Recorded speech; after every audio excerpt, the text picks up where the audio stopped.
For more than a century, the movies have brought our most vivid nightmares to life. Often, the fear is conjured from fantasy, from imagining the unimaginable. But it's even more frightening when the demons are real.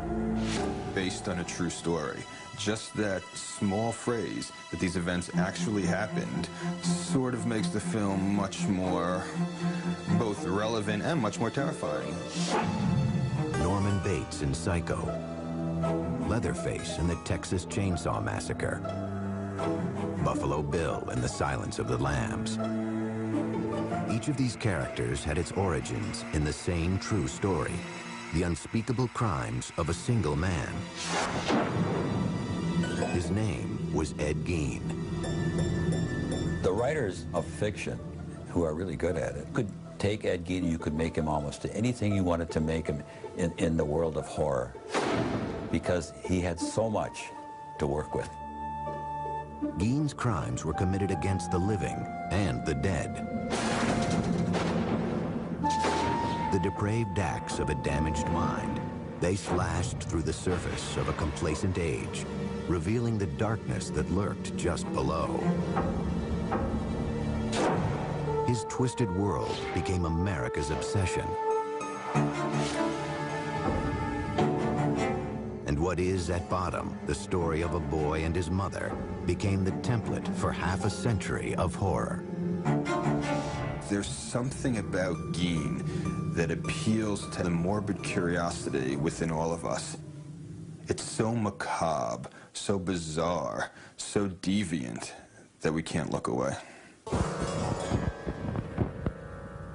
long have you known Mr. Gein? 7 years. What kind of a man did you know him as? Well, Manham's a nice man, just like anybody else. The only difference I'd say in the man, he seems to be a little hot.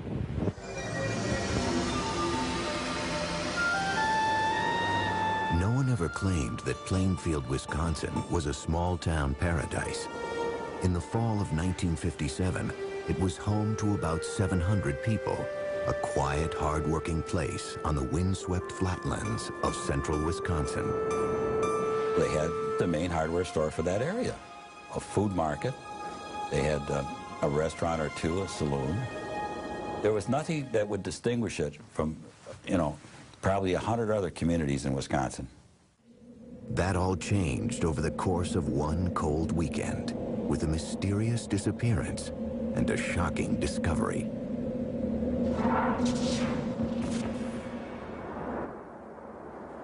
Saturday, November 16th, marked the beginning of an annual Wisconsin ritual.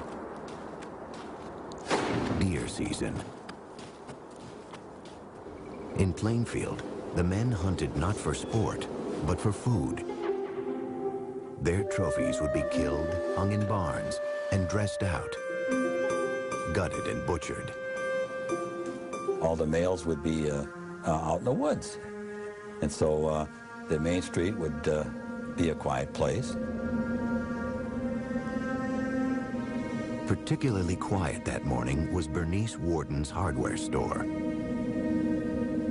Though the store was supposed to be open, the 58-year-old proprietor was nowhere to be found. I lived across the street from the hardware store where Bernice Warden ran her business. I believe it was in the afternoon. People were starting to wonder why the store was locked and where was Bernice Warden. So her son came back from deer hunting himself and found that the place was a mess. There was blood all over the floor, and they started to investigate what might have possibly happened to her.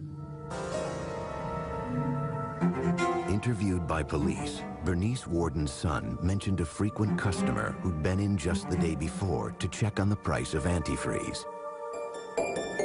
Ed Gein, a 51-year-old bachelor who lived in an isolated farmhouse outside of town. Everybody had a role to play in this town. And I think that Ed Gein was recognized probably not as the village idiot, but as a village oddball, I would say. That evening, about 2 hours after Bernice Warden was reported missing, Sheriff Art Schley headed out with another deputy to Ed Gein's farm. If you ever wanted to have a Halloween party, that would be a great place for it. It was a spooky house out in the edge of town, and it was dark, and there wasn't a sign of life there. The doors of the house were locked, so the officers decided to take a look inside the woodshed. They went in investigating with flashlights. It was pitch black because there was no electricity and no lights. And one of the lawmen felt something bump against his shoulder. He turned, shined his flashlight on it, and indeed, there was Bernice Warden hanging from the rafters, upside down with her head off and gutted like a deer.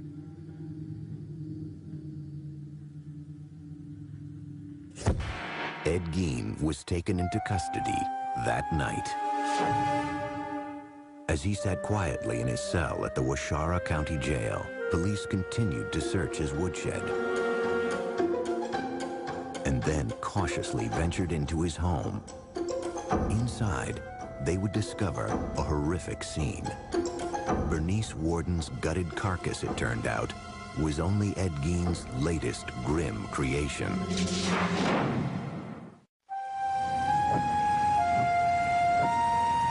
On November 16, 1957, the quiet farming town of Plainfield, Wisconsin, was abuzz with rumors about the murder of one of its residents. Bernice Warden's mutilated and decapitated corpse had been found that night in the woodshed of 51-year-old Ed Gein. With Gein now in custody, police prepared to enter his house for the first time. It was a cold, dark night, and the place had no electricity. The officers had only lanterns and flashlights to illuminate the scene. Well, Gein's entire house was in a state of really unimaginable squalor. It was so completely overwhelmed with the trash of a decade. It was chaos in terms of housekeeping. Well, you don't keep house. The kitchen was a jumble. Everything, you know, there was dirty things here and newspapers laid up here and junk all over the place. But the officers discovered much more than mere filth. In plain sight, scattered throughout the house, was a ghastly array of human remains. Investigators were completely stunned and appalled to discover this incredible collection of human body objects. And among the things they found were bowls that had been made from the tops of human skulls. And then they found what looked like trinkets, but it was like a string of nipples from breasts, all on a string. They found a shade pole that was made from a set of women's lips. And they had found other body parts there. Then you'd go out into what would be like a living room, and they found furniture, a lampshade that was made out of human skin, chairs that were upholstered in human skin. They found face masks. Gein had apparently flayed the skin from the heads of the victims and preserved them and stuffed them with paper and hung them on the wall as decorations. Each disturbing discovery seemed to top the previous one, until finally, one officer came upon a brown paper bag. He opened the paper bag and saw a hank of human hair, and as he himself later described it, he said he had no idea what possessed him to do it, but just sort of reflexively, he reached in and pulled this thing out. To his horror, he discovered it was a woman's face. Worse yet, it was someone the cops recognized, a local bar owner named Mary Hogan, who had gone missing 3 years before. For 30 hours, the man apparently responsible for this gruesome spectacle sat in his jail cell, refusing to speak to investigators. Finally, they confronted him with Bernice Worden's corpse. And with that, Ed Gein began to come clean. He was perfectly happy to cooperate with the police. You know, all he asked for was a slice of apple pie with some cheddar cheese on top of it. And according to the investigator, Ed ate the thing, and after that he told them anything they wanted to know. They said, well, what's all these body parts in here, Ed? You know, how many people did you kill? All the dead stuff in his house, they just assumed that it was like murder victims. All told, Gein would confess to only 2 killings: Bernice Worden and Mary Hogan. The rest of his grisly artifacts, he said, were crafted from corpses he had stolen from local cemeteries.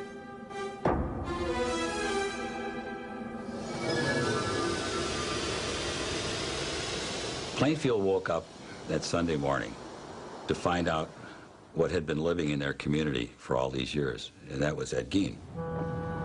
My dad, he couldn't tell us what had happened. He just said, I want you to come in and watch the news tonight with me.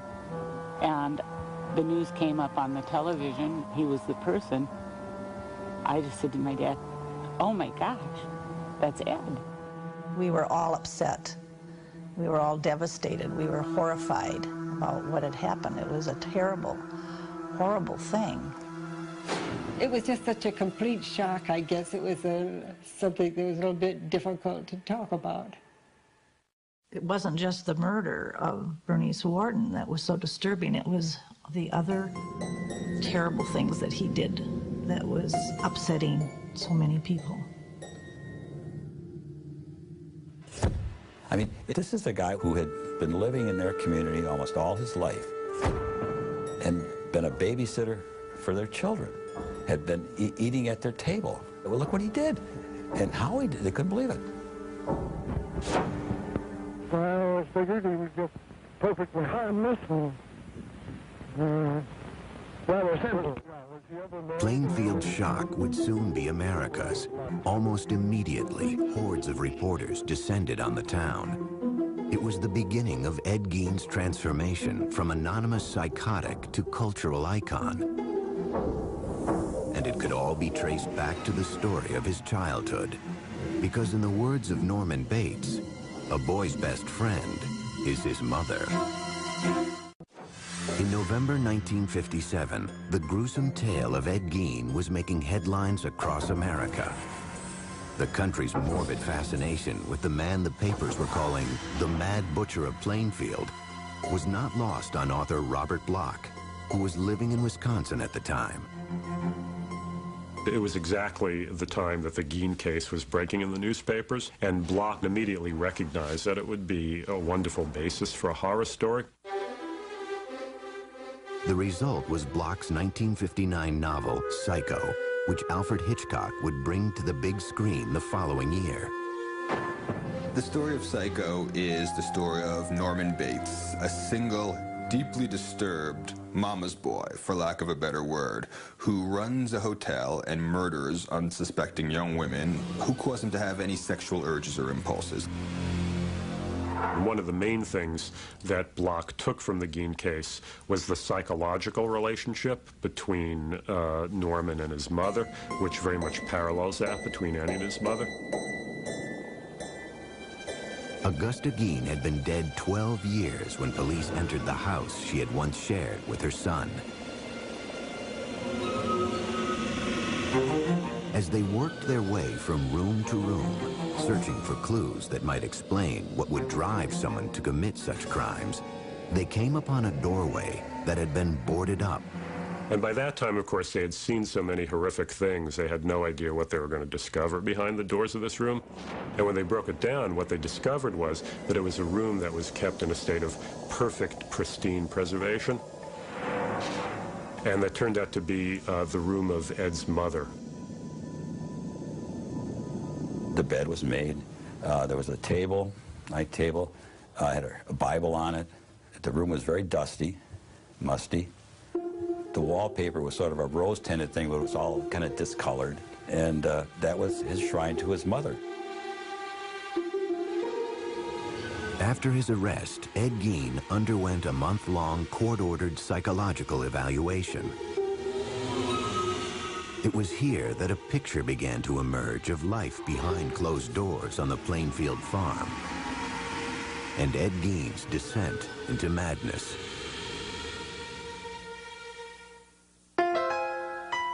Born in 1906 in La Crosse, Wisconsin, Edward Theodore Gein was the son of an alcoholic grocery store owner and a strong-willed, God-fearing housewife. When he was 8, his mother Augusta insisted that the family leave their La Crosse home. One reason, apparently, she insisted that the family move from La Crosse was because, in her mind, you know, it was like Sodom and Gomorrah. With the proceeds from the sale of their grocery store, the Gein family settled onto a 200-acre farm in Plainfield. Isolated, the family dynamic grew stranger and stranger. Mr. Gein had a very strange relationship with his mother. It was a love-hate relationship. He listened to her and worshipped her and followed her very closely. She was religiously devout, if not fanatical woman. Very, very domineering, very, very strong-willed. I mean, she completely dominated her husband, as well as her 2 sons, Gein and his brother Henry.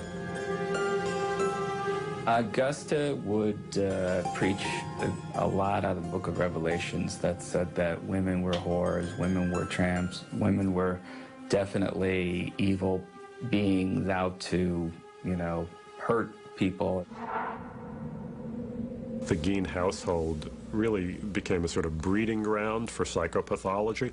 You know, you had these 4 people stuck together, completely under the sway of this woman. So it really becomes an incubation place for madness.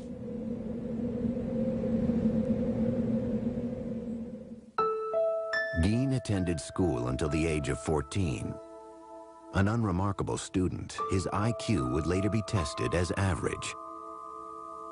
And when he finished school at approximately 7th grade, he just went home then and worked on the farm there. So he did not have contact with the outside world, shall we say, to any extent. In 1940, when Ed was 34, his father died of a heart attack. Now it was just Ed, mother, and older brother Henry. I think Henry was probably a genteel man who worked hard on the farm and tried to please his mother as well. But he wasn't Ed. He had his own ideas of how his life should be led. In May 1944, Henry and Ed found themselves battling a brush fire on their property. According to Ed, the fire got out of control and he lost sight of his brother. He went for the police, and though he told them he didn't know where Henry was, he was able to lead them straight to his brother's dead body. I've heard rumors that there were bruises on Henry's head that weren't ever explained away. But at the time, it was such a big tragedy for the family, it just became, you know, well, they've already been through enough. Ed and Mother were now alone, but their union would be short-lived. Just months after burying her son Henry, Augusta suffered a stroke that left her partially paralyzed. When Mother became ill, had a stroke, and was paralyzed, he cared for her very closely and literally, seemingly worshipped the ground she walked on.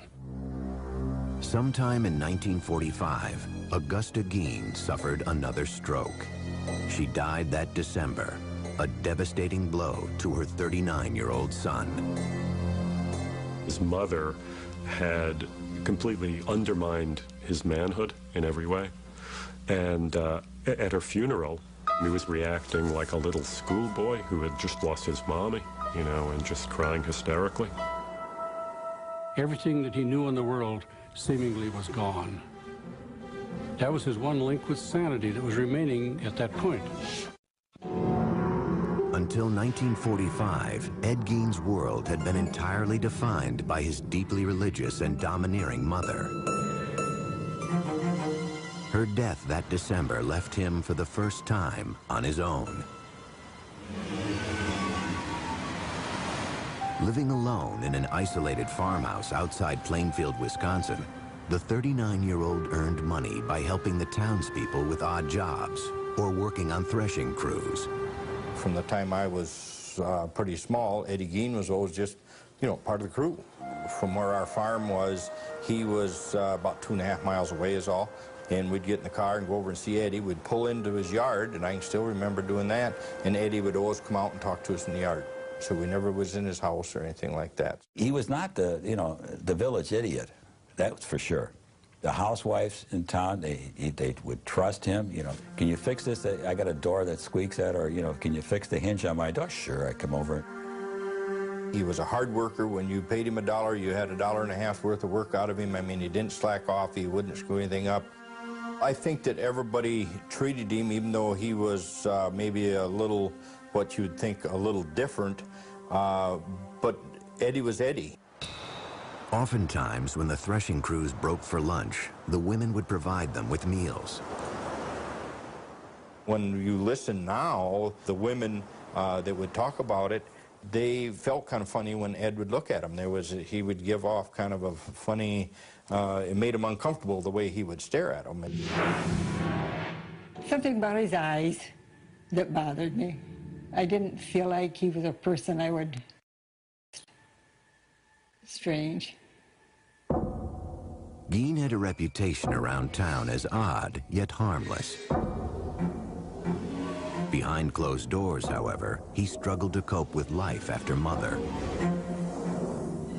Psychiatrists who interviewed Gein concluded that during the years after his mother's death, his psychological problems crossed the line into psychosis. Mr. Gein's mother's death affected him tremendously. He had no other person to communicate with or talk with. And consequently, he just turned to his inner fantasies, his other interests, and found that without Mother, he didn't know what he was going to be doing. He would come home to this empty, decaying farmhouse. Again, that was without electricity, that was without indoor plumbing.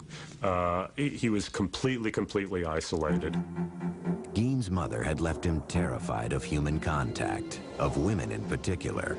His loneliness, however, drove him to seek his own perverse sort of companionship. At some point, Gein said, he began to make nighttime raids on local cemeteries. Ed was a reader of the obituaries. He was fascinated by who had just passed away. Ed would find out when the service was going to be, where the burial was going to be, and as quickly as he could get there in the dark of night, he would go and open that grave and get that body. Mr. Gein substituted seemingly dead bodies for the activities that he had with his live mother before. If Mother was gone, he needed someone who literally could take her place. Gein took these desires to ghoulish extremes. Though it remains a mystery if he ever engaged in either sex with the corpses or cannibalism, some of the discoveries police would later make defied comprehension.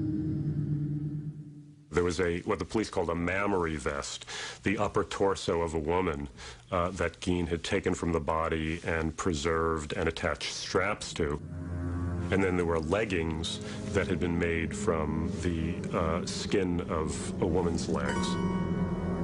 And at times, it was reported that he would sometimes walk around with this mammary vest that he had managed to make from female anatomy, and he would attach it to his body. And apparently also sometimes take one of the female genitals that he had removed from a corpse and stick those on himself as well and pretend to be a woman. Eventually, however, violating the dead was not enough to satisfy Gein's morbid urges. It was around this time that he began patronizing Hogan's Tavern, a local watering hole owned by the bawdy, tough-talking Mary Hogan. That was one bar that hunters would, you know, after you hunt long all day, you generally stop and have a soda pop. And I recall she was very huge and very jovial and joked a lot. Her nickname was Bloody Mary.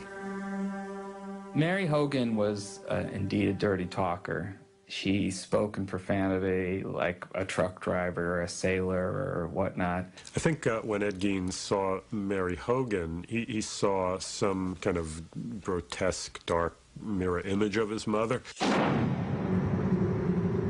On the afternoon of December 8th, 1954, a local farmer stopped into Hogan's Tavern to pick up some ice cream for his daughter. He goes into the bar, and he knew immediately that something was wrong. There was blood all over the floor, and there was money on the floor, and he just turned around and beat it out of there. Mary Hogan was nowhere to be found. When Mary Hogan turned up missing, there was talk about, they said they felt she'd been murdered, and she just was missing, and they just could not find her to go to heck for it. Police explored what few leads they had. Ed Gein was never questioned. No one considered him a suspect. It was too far-fetched to imagine that the quiet, hard-working bachelor could possibly be a killer. I can still remember somebody said, well, I wonder where Mary Hogan is. Well, he said, she's over by my place. He said, I got her over there. And everybody said, ah, yeah, Eddie, you got her. Yeah, we know Eddie, yeah. As the leads petered out, it started to look like Mary Hogan's disappearance would remain unsolved. Until the night of November 16th, 1957, when police found her face in a paper bag in Ed Gein's kitchen. Maybe he felt he wanted to incorporate her into his home, and this was his way of bringing home a bride. But he brought her home as a corpse. As 1957 drew to a close, the people of Plainfield, Wisconsin were still reeling from the nightmare visited on their town. Ed Gein had been charged with the murder of hardware store owner Bernice Warden. But the discovery of his many other hideous offenses had brought instant infamy to Plainfield, along with a horde of reporters from around the world. This was the crime of the country at this particular November in 1957. And it had just brought in basically the Western world's press. Had you ever been in the man's house? No, sir. Never been in there. I'd like to talk now. Your name? As the incident wore on and it became so much a front page issue that lots and lots of people were saying, when can it just die down? When can it go away? It was disturbing to the population. We didn't really appreciate all of the media attention. I was stopped on the street once by a reporter from England, but I just said that I had nothing to say and no comments to make, and walked on. Outside of Plainfield, a different kind of response was taking hold. The spread of what came to be known as Gein humor. Well, I believe that the jokes sort of was an outlet for how everyone felt and the fear that they felt. One of them was, what was Ed's favorite dessert? And he says, lady fingers. Ed Gein gave his girlfriend a present on Valentine's Day. It was a box of farmers' fannies, you know. There were actually people thrown out of the restaurant in Plainfield for going and ordering Gein burgers and things. On January 6, 1958, hearings began to determine if Ed Gein was competent to stand trial for Bernice Warden's murder.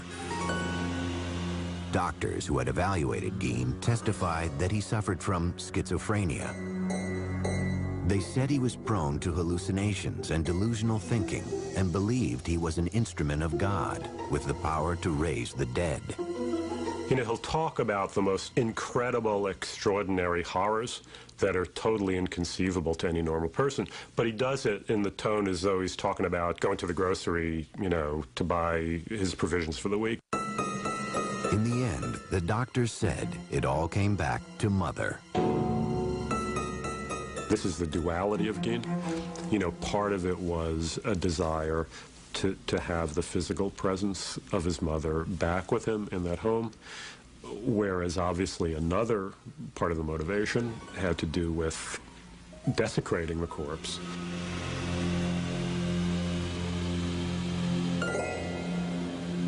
Reporter Dick Leonard remembers sitting next to Gein as the sanity hearing drew to a close. At that moment, he says, he caught a glimpse of the scared, sick man behind the monster.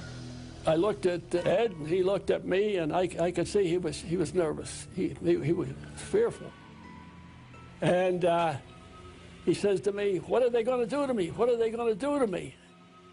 So the judge raps and everybody to be quiet. And I had my hand down on the bench here, and he's next to me. And he reaches over and grabs my hand like I was his mother or something. That afternoon, the judge ruled that Ed Gein was legally insane and therefore not competent to stand trial. He was sent off to live at Central State Hospital for the Criminally Insane, a psychiatric hospital in central Wisconsin. For the people of Plainfield, life after Ed Gein would never be the same. We never locked our doors before this happened. But we began to lock our doors. The 50s was an era of innocence, I believe, and it's pretty much ended that. Still, there was one last piece of business for the town to attend to. On March 30th, 1958, Palm Sunday, Gein's farm and personal effects were scheduled to be auctioned off. But in the early morning hours of March 20th, residents awoke to a strange orange haze glowing a few miles out of town. There will be an auction here Palm Sunday, but this house and the personal belongings of Ed Gein will be conspicuously absent. Call it an act of God or whatever you will. The main attraction will be missing, reduced to a mass of rubble by a mysterious fire. News of the fire reached Gein himself later that morning. I went to Ed's room and I told him that his house had burned down. And he made a gesture just as well, the exact words that he said. In the end, after a brief investigation, the cause of the blaze remained a mystery. Residents of Plainfield were just happy the place was gone. The people in Plainfield were so happy that this house burned down and this was going to go away. We weren't going to be bombarded by the media. We were not going to be having tourists come to Plainfield to see Ed Gein's horror house. The auction of Ed Gein's estate still took place as scheduled on March 30th. Gein's grisly handiwork was not up for sale. All the human remains had been shipped off to the Wisconsin State Crime Lab. Yet that didn't stop hundreds of curiosity seekers from descending on the farm.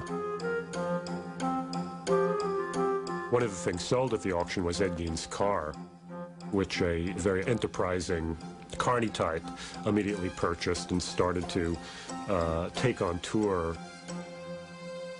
Ed Gein's car used to show up at county fairs, like an exhibit, you know, like the two-headed cow, or, you know, the bearded person, so that that would be an exhibit that you could put a tent around it and charge admission.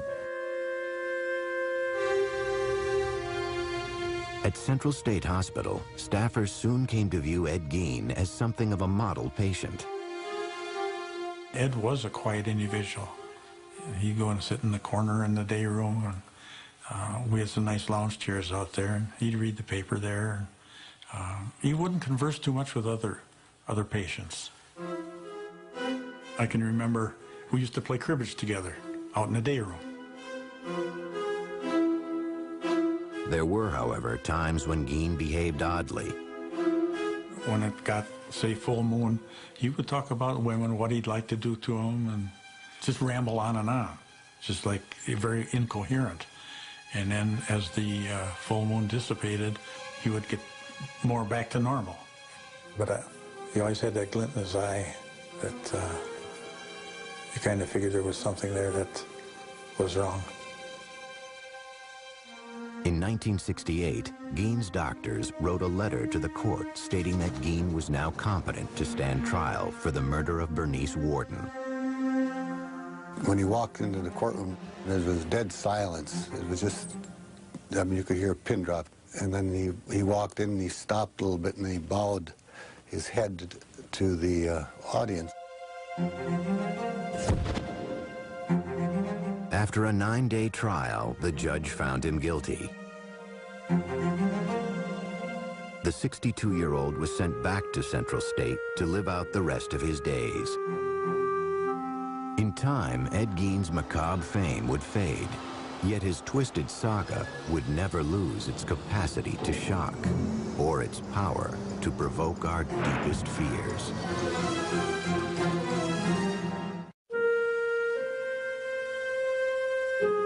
By the early 1970s, an aging Ed Gein was quietly passing his days in a Wisconsin mental institution. He'd go to his room a lot and lay on the bed and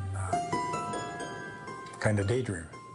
So I don't know what he was thinking about. I couldn't read his mind, but we always had the thought that he was thinking about what he had done. Gein and his gruesome crimes had long since faded from the public consciousness.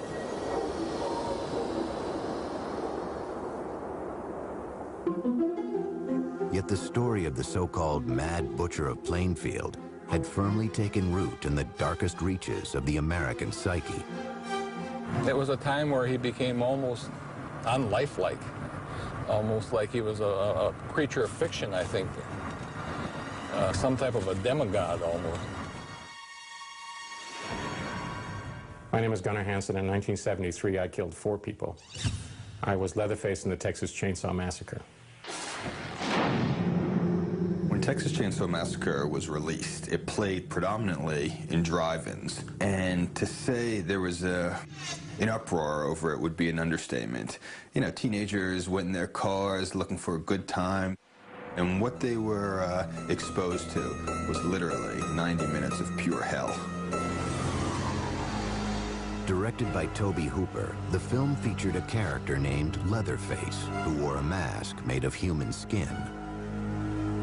During the filming, late one night, Tobe told me that this was based on Ed Gein, very loosely. I mean, what he said was that Ed Gein was the inspiration for the family, that if you take essentially the fact that they made furniture out of bones, that they had skin lamps, that they might be cannibals, and that Leatherface wore a mask, those characteristics were lifted from Ed Gein. What Leatherface really is Ed Gein as a little child would imagine him to be. Because these crimes were real, we had to make Leatherface into this hulking monster who wears a mask of human flesh and wields a chainsaw, instead of being the boy next door who does these horrible things.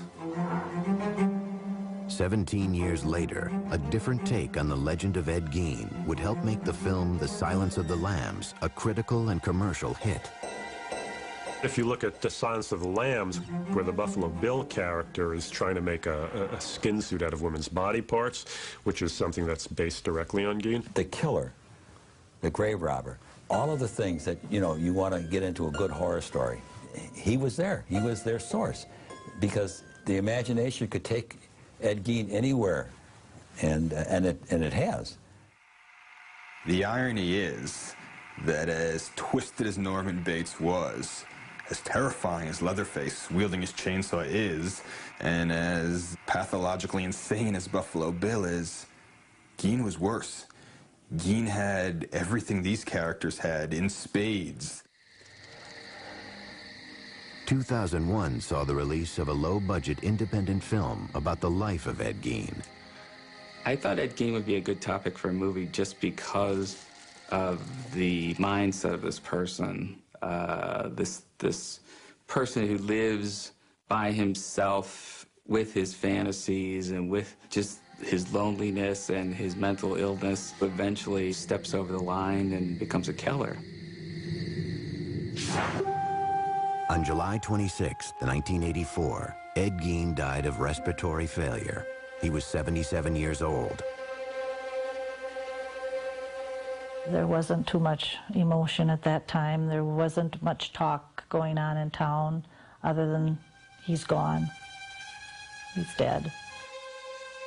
Ed Gein ended up being buried in the most appropriate place for him, right next to his mother in the Plainfield Cemetery. You know, ever since her own death in 1945, it had been his great dream to get back to her, and finally in death he had achieved that. Sometime after his death, Ed Gein's tombstone was stolen from the ground. It was eventually recovered and is currently being kept in storage at the Waushara County Sheriff's Department. To this day, however, groundskeepers at Plainfield Cemetery still find flowers and letters that have been left at his grave. There's no way in the world that anyone could ever decipher completely or even intelligently what Ed was thinking or doing. It's not a nature of man to do the things that he did. It's an aberration. The fact that Ed Gein was a sick man mentally, I don't think that mattered to any of us. He did some horrible things no matter what his condition was, and so we had no sympathy for the man.